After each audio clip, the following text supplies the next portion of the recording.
Hello, International Finance students. We are now in week 4. In fact, halfway through this week, we'll be halfway done with the course.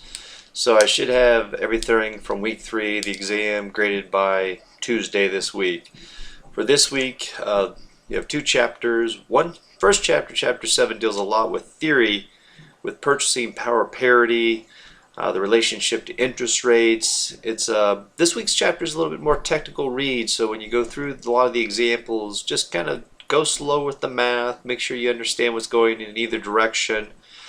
And then when you look at chapter 8 this week, we're going to look at a lot of the derivatives, if you will. We're dealing with foreign currency. So especially from a multinational enterprise perspective, we want to hedge any potential contracts that we have in the future, obligations to purchase something or trying to sell something. We want to convert back to our currency.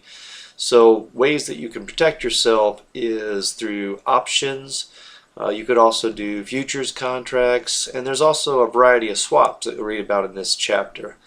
Again, as long as you have some underlying security, you're protecting yourself. Now, there are individuals that go out there and just simply speculate. Like if we used the examples with the Twinkie last week, if you didn't have the underlying asset, the euro, you're just simply betting on which direction you think the euro is going to go. And as long as it moves in your favor, like in a futures contract, you can get money to your account. You can make a lot of money with just a little investment. But if you bet and it goes the wrong way and you have to make a margin call, you could end up losing a lot of money on just a very little investment. So it's highly speculative. You don't have the underlying assets.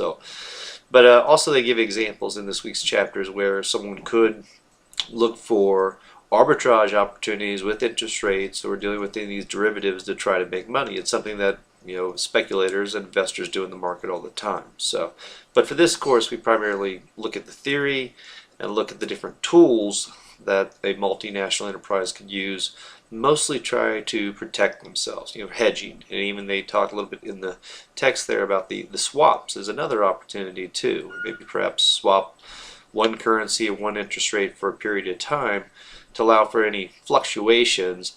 Often in the banking industry this is done with maybe somebody that has a fixed and somebody has a variable and they don't exactly want the variable right now, so they'll swap with someone that has a fixed and vice versa to help each other out. And there has to be brokers that engage in these swaps and markets. Well, this week I'm going to have a brief forums discussion too, so make sure to jump in there, get the homework completed.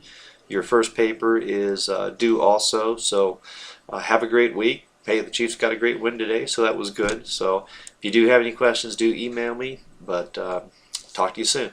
Take care.